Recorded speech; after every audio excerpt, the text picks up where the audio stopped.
I remember one particular conversation where I asked somebody if they believe in God, and their reply was, I believe in science. So the problem is that they don't actually believe in science. They believe in something known as scientism. And scientism is the biggest taghut of our time. It's the biggest false deity of our time. You can be a scientist, you can be a Muslim, you can help out in the field, and I know Muslim scientists who are working within that paradigm, and they are helping discover medicines and trying to discover medicines and these types of things. So from that perspective, there's no conflict. He said, in all the years I gave Dawah, she is the only one to accept Islam. Is that sometimes when we look at all of the pressures against Islam, all of the media attacks, all of the intellectual challenges, all of the disasters, calamities, it can very easily put you into a state of hopelessness that we're not going anywhere and we're basically just stagnant.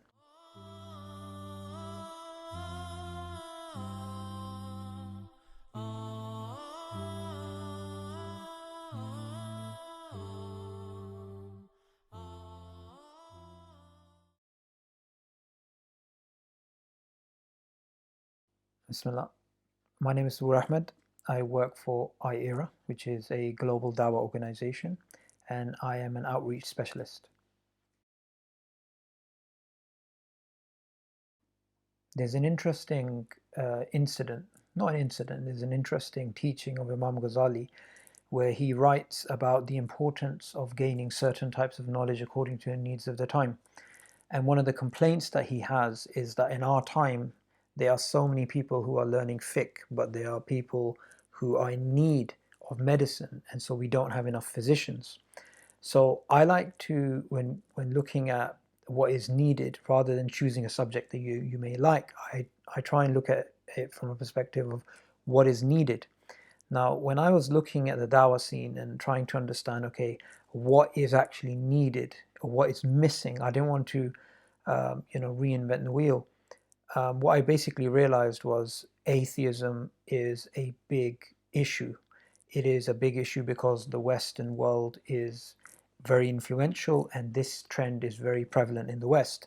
And to deal with that, the best way you could actually deal with it is to go to its very foundations, its what it's based upon. And a subject which I thought was right to deal with that is philosophy. Now, within philosophy, a focus on philosophy of science and philosophy of biology, because I feel that when Muslims speak about evolution, there is a very simple, basic, primitive understanding that they have.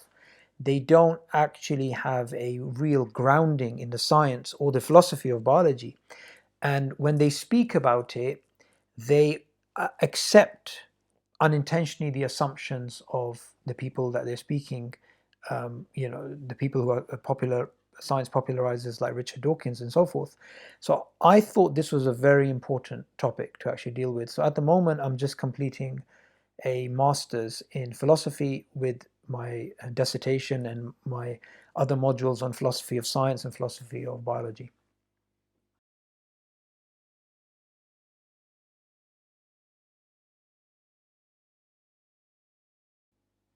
I was born in London. My family originally, my grandfather came here in the 50s from Pakistan, from a place called Murray. It's up in the mountains. So my grandfather, when he came here, he was involved in Dawah. He used to call people to Islam. And he always had that belief that we need to convey Islam. And he obviously lived during the time of Sheikh Ahmad Deedat, may Allah have mercy on him. And that obviously had an influence on me too. And when I went to university, and even before that, when I was in school, we moved from London, eventually moved to Oxford. And in Oxford, when I went to school, I noticed that there was a lot of atheists, and I went to a, a school that almost had no Muslims, no Asians, in fact, and outnumbered. And when you come across these sort of philosophies and stuff, you want to deal with them, but you don't have the tools to deal with them. But your heart, you know Allah exists, you know the Quran is the truth, and you want to be able to convey that, but you can't. So I think my childhood sort of shaped me in a way to make me more sensitive to the realities that Muslim students face in being a minority in the Western world?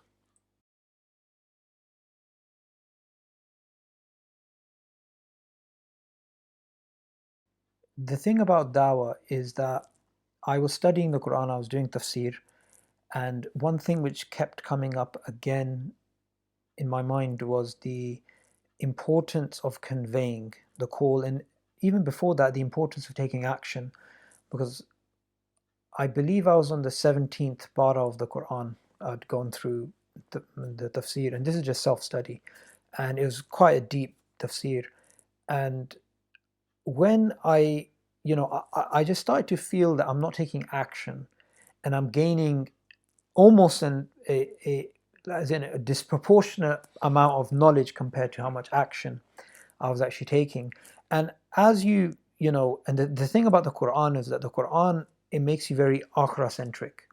So it puts death at the forefront of your mind. It makes you consider the temporal nature of this life and how insignificant this life basically is.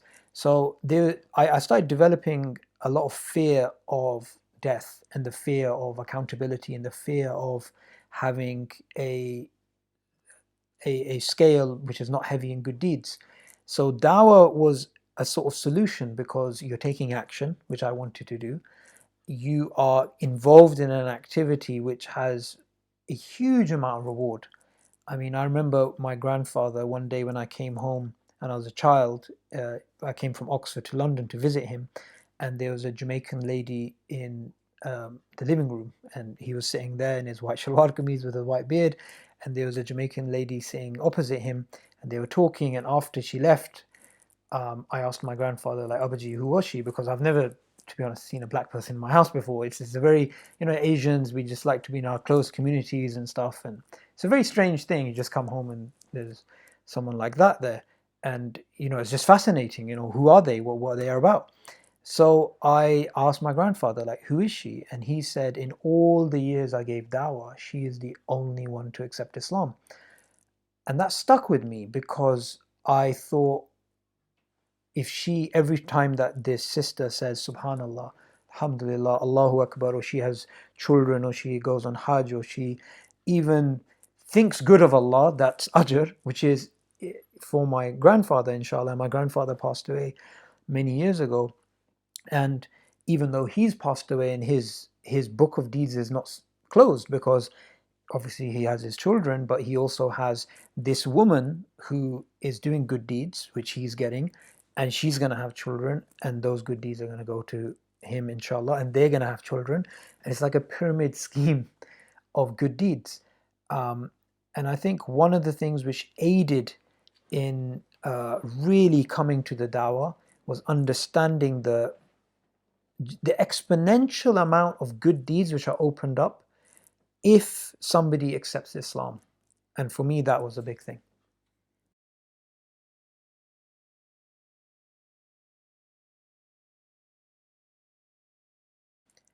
I think one of the mistakes that I made is not using the Quran enough in the dawah. So back in those days of giving dawah, there was a lot of, let's use science, let's use this rational argument, let's use this thing's amazing, in Islam, rather than really focusing on the Quran. And the thing about the Quran is that it'll give a person awakenings. So there could be somebody who reads the Quran and they're a non-Muslim and they hate Islam more. And it could be that their brother, who's an identical twin, reads the Quran and they accept Islam. The Quran has the ability of bringing out what's inside you, right?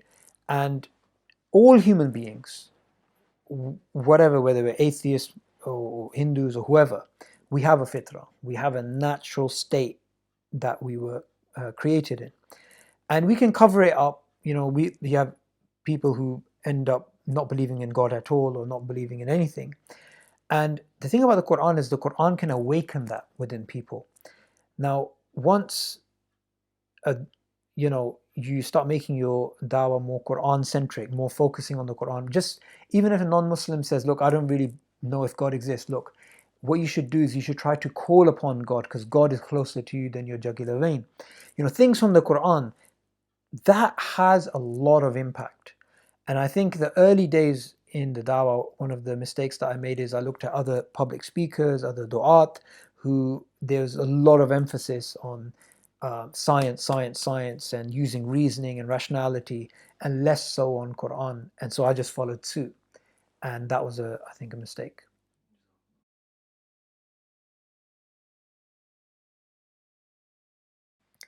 The thing about evolution is, firstly, without getting into the scientific definition, as soon as somebody hears evolution, what is the reaction of a, say, Muslim or Christian? The standard reaction is you get a little bit unsettled.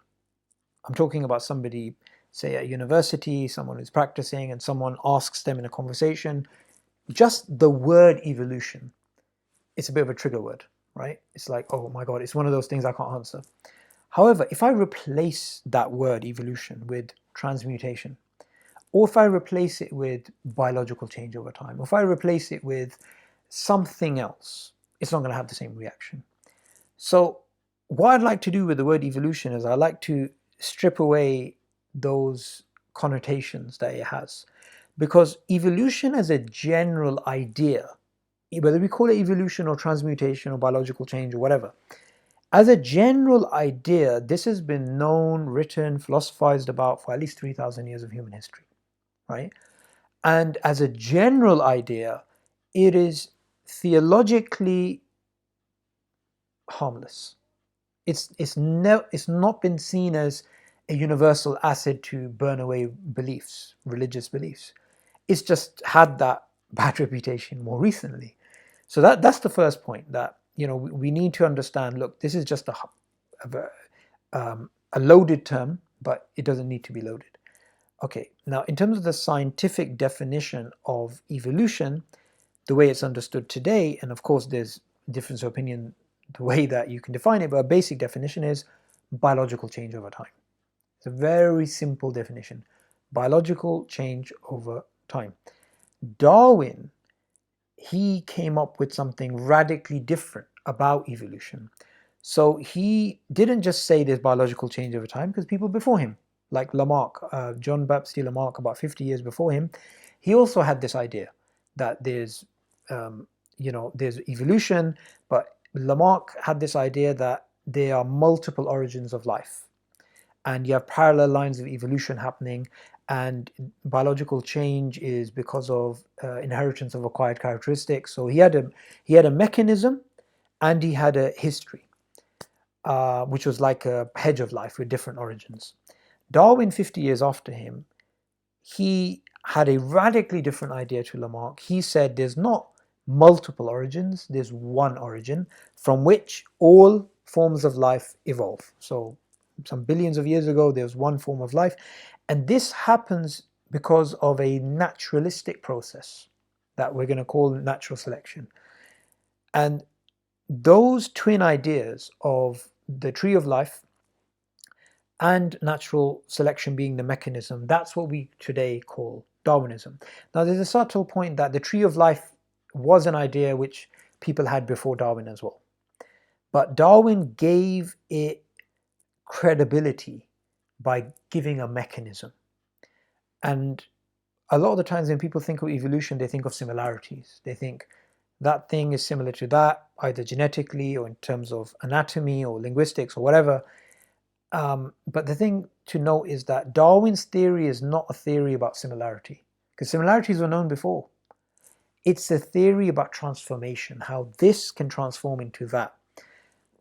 And this became theologically toxic, not because Darwin intended it that way, and that maybe we can go into later, the difference between Darwin and what he believed and what Richard Dawkins today believes. I mean, these are two different things. But the idea that there's a naturalistic explanation to design. So we have the human eye, we have lungs, we have a mind, we have this complex body, DNA, and Darwinism has been used as a way of getting rid of God. that design is an illusion. There is no design.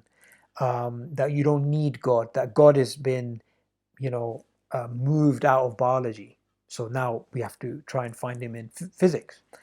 So evolution as a basic concept, just to summarize, is harmless and it's not an issue. Darwin's theory is a radically different thing to just the basic idea of evolution. Evolution, we can call it an observation. So it's something we know with certainty. It's simply true that biological change over time happens. Darwin's theory, we cannot give it that level of certainty. This is why we shouldn't confuse the two terms. Darwin's theory of the tree of life and the natural selection as a mechanism, both of these cannot be treated in the same way. Now, it's important that, maybe for somebody who's watching this video for the first time they're coming across, say, these terms. They may say, I don't understand natural selection, I don't really understand the tree of life, I'm not really sure what these terms that you're using. The basic idea is this. You have a scientific theory which is valid, but a scientific theory which is valid doesn't mean it's true. And this is a popular misconception, that if something is scientific, it means it's true. No, if something is scientific, it simply means it's scientific. It means it's a valid view that's held in science. But that doesn't mean it's literally true. And the reason why people think that is because we live in a world of scientism where we've been given this false impression that science is the way, the truth, and the life, and it can pay your taxes for you, it can take us to the moon, it can do this, it can do that. When the reality is, science, the way it should be understood, is applying reason to the natural world, and you can always have revision of science based upon observations, based on novel interpretations, based on the fact that you can have false models giving you better results than true models. This is also something in science. So the philosophy of science is something which is missing in the public discourse. All we get told is one layer, which is science. We're missing an entire layer. It's almost like learning Hanafi fiqh without knowing the usul. So you just learn these are the rulings. However, those rulings would apply at that particular time in that particular town perhaps. But if you know the usul, if you know the foundation, then you would know, okay, I can apply in this time, I can apply in that time. So science, if you imagine, is that type of layer. It's a basic layer, but we have to understand the usul of science, the philosophy of science, to be able to know what is this based upon, right? And I think if those things are clearly defined, even Darwin's theory is just as harmless as the basic concept of evolution.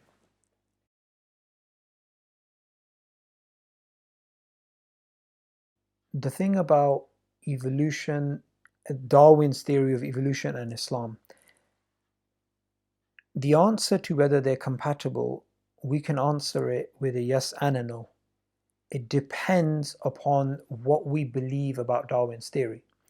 So if we take Darwin's theory as a true description of the way the world is, it is something which is literally true.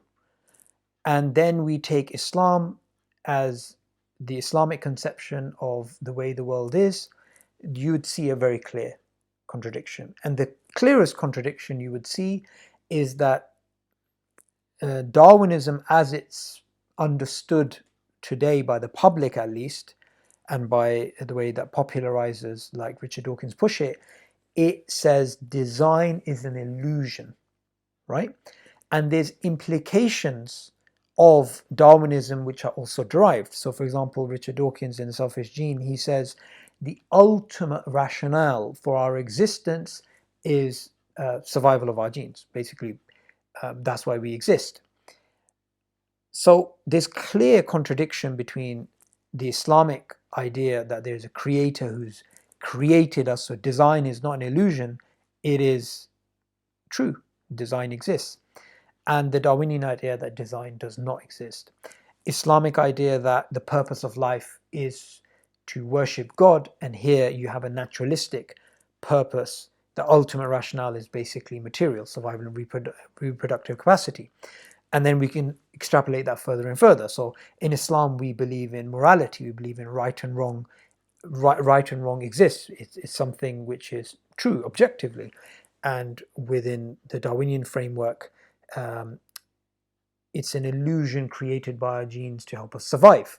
So it just gets worse and worse from then onwards. Now, if we accept Darwinism as it's understood by academics, which is that any product of science, it's not absolutely true. It's a valid theory, but it's not absolutely true. The philosophy of science, philosophers have fallen into two broad categories about what science can achieve.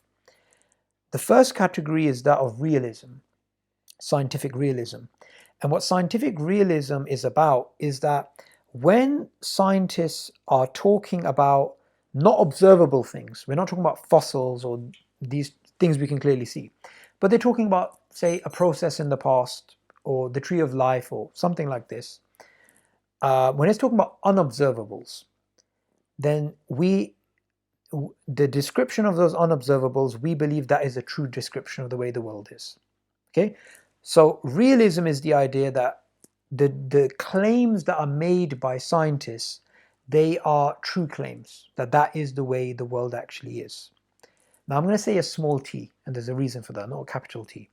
So unobservable entities, processes, and structures, they are the true description of the world. So that's scientific realism. So that's one camp in the philosophy of science. The other camp is that of anti-realism or instrumentalism or constructive empiricism, but you have this broad category which says science, when it's talking about unobservable entities, processes, and structures, we cannot know for certain because they have a whole bunch of reasons for that, which I can get into, but they say we cannot know for certain. So we have to be agnostic about it, or science can't achieve that. So that's the other approach. Now, clearly, both these approaches, you can make an argument for one or the other, but there's something similar about both of these camps. They both agree that so the realist will say science is describing the way the world actually is. The anti-realist would say it cannot achieve that level of certainty. They both agree with the problem of induction. The problem of induction. The problem of induction is an ancient problem in science. And the problem is that, say you want to find out what color swans are, and you've noted there's 1,000 swans, they're all white. You know another 1,000, they're all white. So then you say the next swan will be white, or all swans are white. So you've gone from a limited set of observations to a general conclusion. The problem with that is one day you may come across a black swan. You may come across a swan which challenges your previous theory. This is known as the problem of induction. The first person to, I'm pretty sure he's not the first person to notice this problem, the first person to put it up for the public view as a serious problem was the famous David Hume, the philosopher, the Scottish philosopher. So he realized that science cannot give you certainty because you can always have a conclusion which can challenge your theory. So you have the problem of induction. Apart from the problem of induction, you also have underdetermination of scientific theory by observation. A bit of a long term, but all that basically means is the same observations can give rise to alternative interpretations, right? So it's like I try and explain it as a scatter graph. So you have XY axis, you have some dots. Those dots are observations. We know that's a fossil, that's DNA, water is H2O. So observations that we know to be true, the shape of the earth, whatever. Now, you have those dots. How do you explain those dots with the line of best fit? One person may make a linear line, and one may make an inverse line. One may make a exponential type of curve, one may make a sine curve. So there's many different interpretations using the same observations. So any scientific theory is based upon, obviously, some observations. And the problem is you can have multiple observations based upon the same theory. And Charles Darwin, in The Origin of Species, he actually points this out. Even though philosophy of science hadn't developed that far, the concept was there. And he points out in The Origin of Species that the same facts that I use to come up with my theory, somebody else can use the same facts to come up with a theory totally different to mine. However, I do believe my theory is correct. But he's just pointing out a basic problem in philosophy. Now, apart from this, there is another problem, which is the problem of unconceived alternatives. Unconceived alternatives. Now, that problem is basically saying that a scientific theory is something that we derive from the data, but it is possible that there are inferences available of that data which are unconceived. We haven't conceived of them yet. Even though we have the data, we haven't conceived of them. So a classic example is Newtonian and Einsteinian physics. So there was discrepancies with the Newtonian model, and we know it worked well for 200 years. Then Einstein came along and he showed it was wrong. So the problem of induction. Even though it worked well for 200 years, so remember, working well doesn't mean true, right? A scientific theory working well doesn't mean it's true. So the problem of unconceived alternatives, if we apply it retrospectively to Newtonian to Einsteinian that revolution, we will realize that there were clear discrepancies within the Newtonian worldview.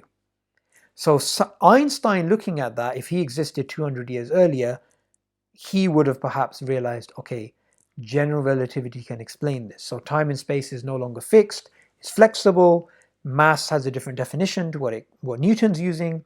However, it was unconceived at Newton's time, and it was unconceived all the way to the beginning of the 20th century. So the problem of unconceived alternatives. Now that problem has been developed further and by unconceived observations, unconceived entities, and so forth.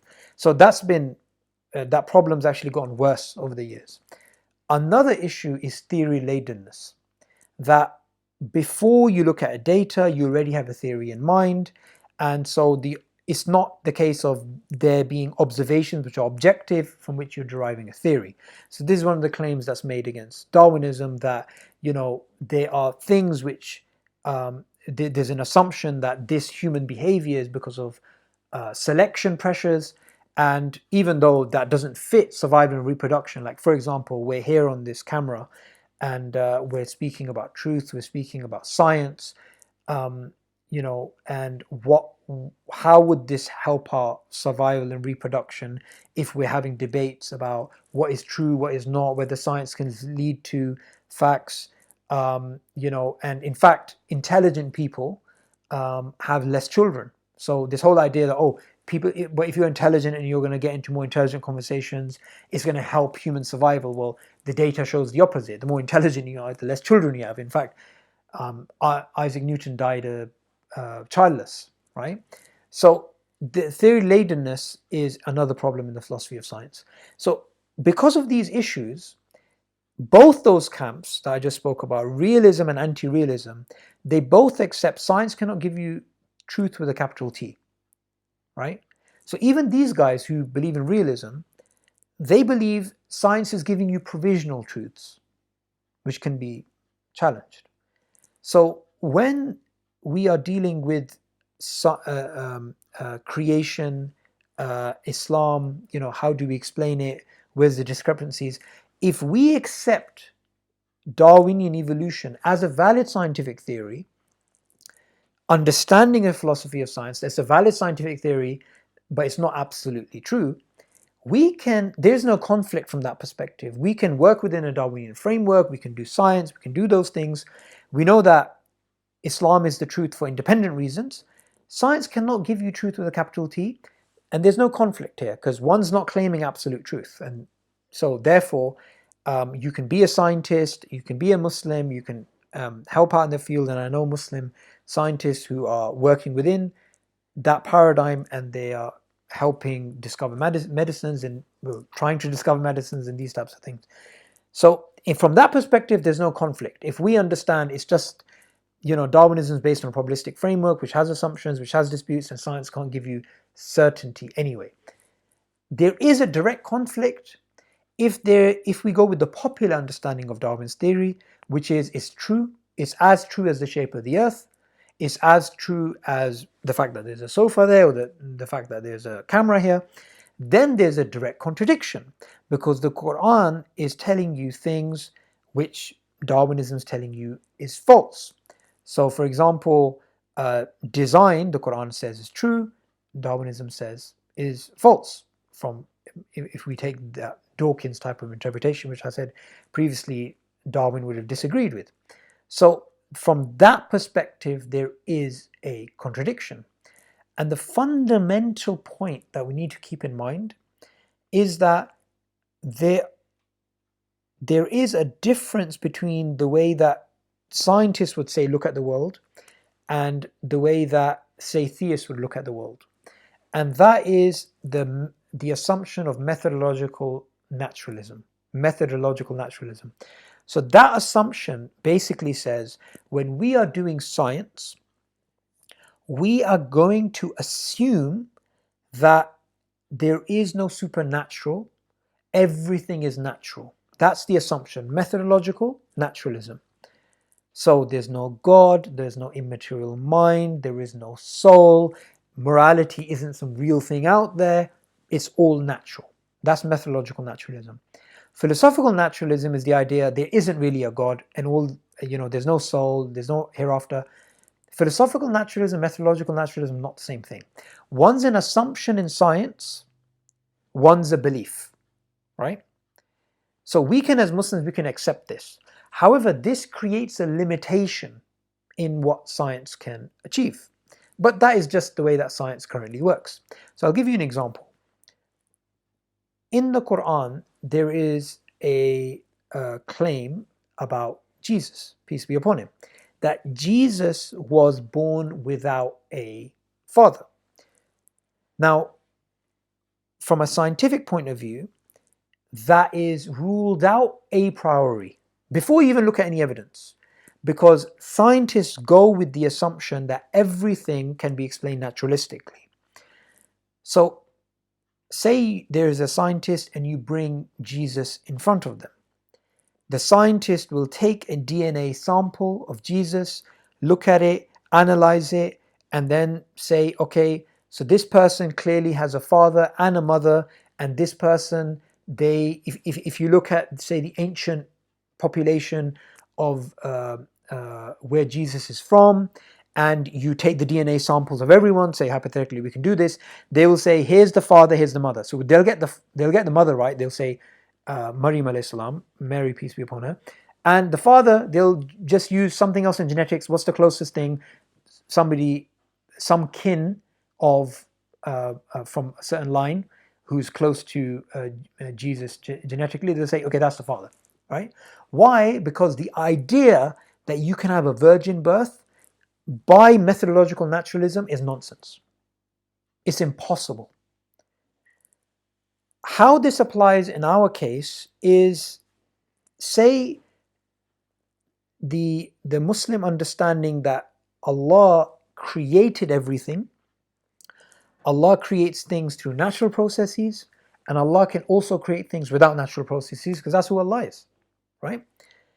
So in Islam, we believe Allah has, for example, given us a soul, or He's given us, life, and Allah can, in the history of life, He can create what He wills. So, for example, Isa alayhi salam, Jesus, He created through, obviously, there's some naturalism there from the perspective of Maryam alayhi salam, but also that there was no male involved. So there was a miraculous side to it too. When it comes to, say, the creation of Adam, right, the father of humanity, this is where methodological naturalism will say, no, that, human, it has to have a link to something else which is natural, right? Now, the idea that you can have anything natural, like anything like a human being, without being linked to something else in nature is ruled out a priori.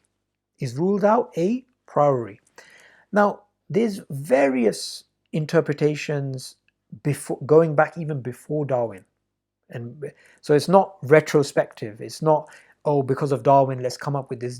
There's various explanations that Muslim scholars and Muslim scientists have given about creation of man. Was it gradualistic? Was it instantaneous? Was it over a long period of time? How did it happen? You have all these different interpretations and these types of things.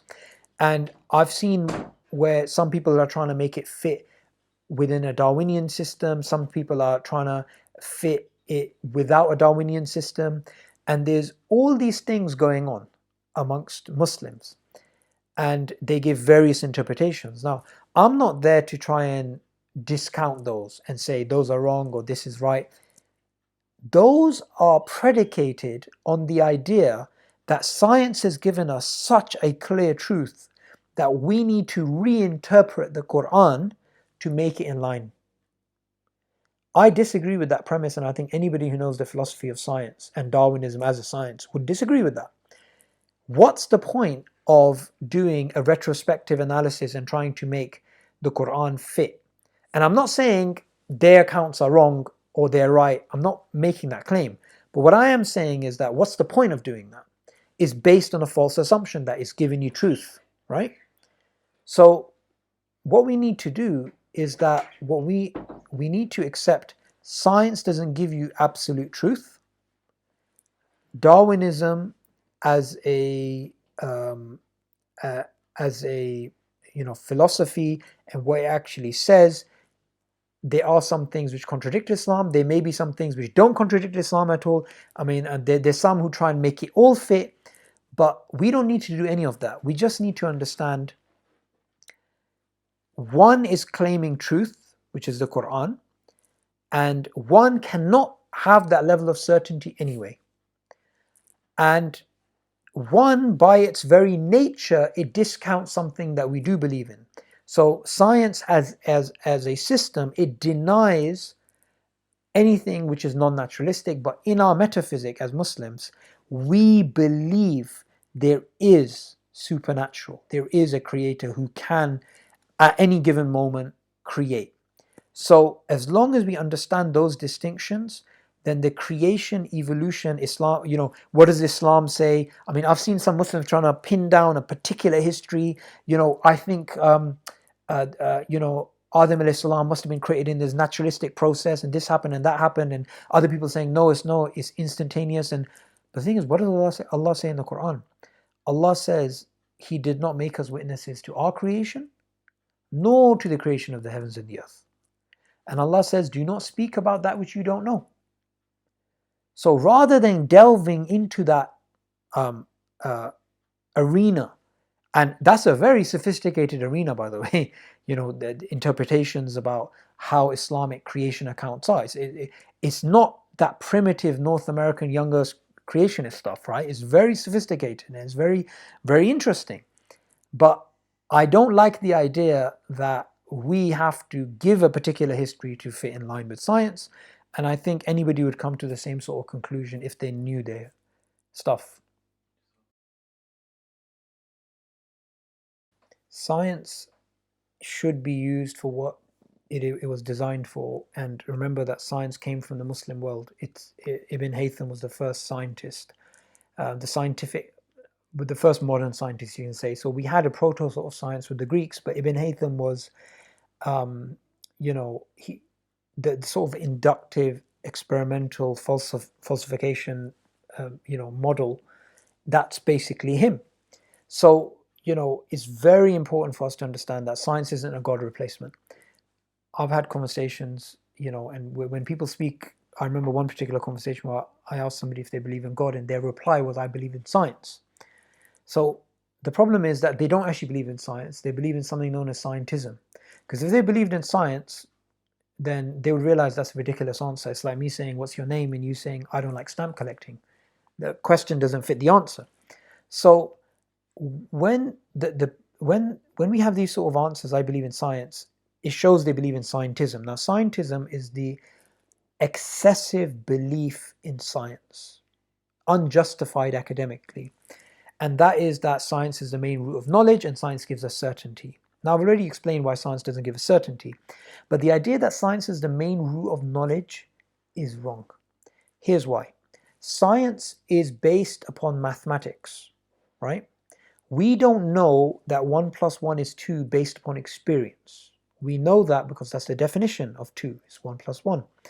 So mathematics is used as a foundation in science. You cannot prove mathematical formulas using science.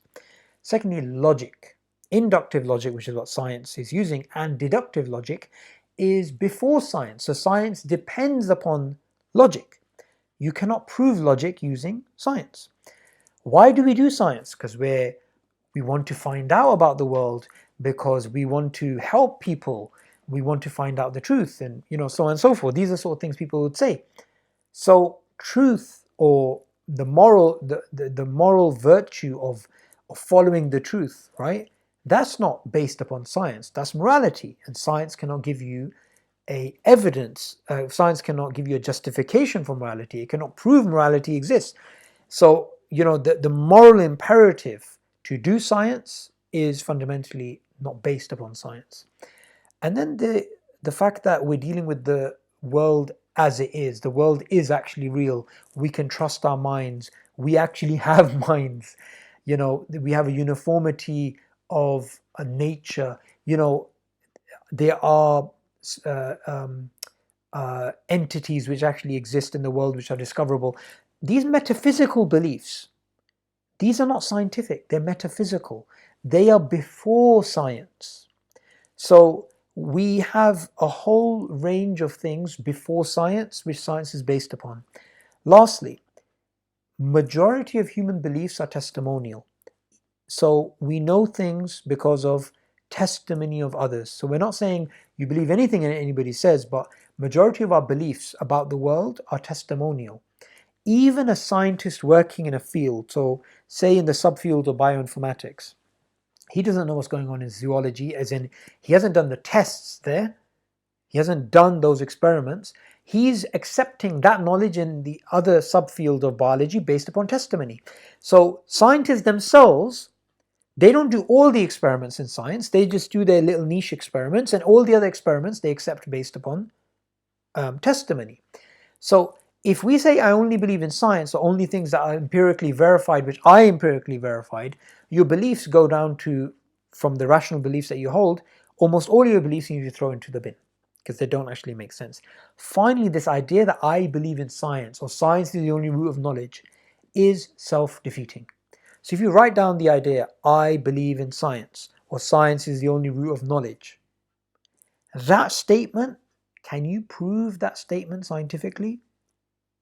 You can't. So even the idea that science is the only root of knowledge, you cannot verify using science. And scientism is the biggest taghut of our time. It's the biggest false deity of our time. It's because remember, what is shirk? Yeah, shirk is giving something else the due that you should be giving God, right? Now, with science, it has its due. Of course it does. Muslims did it throughout the centuries, and Muslims, inshallah, in the future, they'll again be at the forefront of science. But we don't use a hammer for a job that a screwdriver can do. Science is used for a particular purpose, but it shouldn't be a replacement for God. It shouldn't become, a question like, do you believe in God? I believe in science. Because that's not what science is about. Science, if anything, if you want to discuss about science and God, it should be in the context that science can help us understand God's creative power better.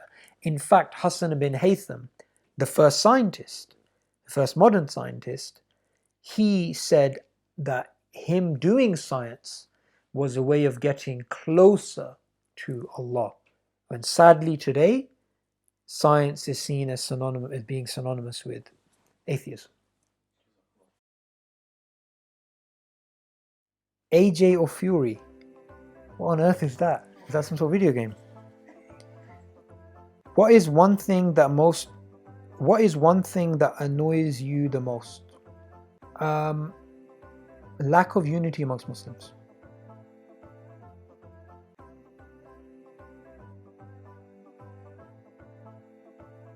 Would you rather work 8 hours standing or 10 hours sitting? 8 hours standing. Dream car.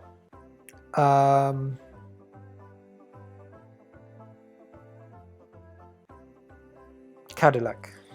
Only because of the game Cadillac and Dinosaurs. Are you a morning or a night person? Morning. Favorite city in the UK besides the one you live in, and why? Birmingham's pretty nice. On a scale of 1 to 10, how good a driver are you? 4. Dream job, giving Dawah because it has the greatest reward. Favorite coffee shop? Costa. Netflix or YouTube? YouTube, because there's a lot more on there. Most inspirational current living Islamic scholar?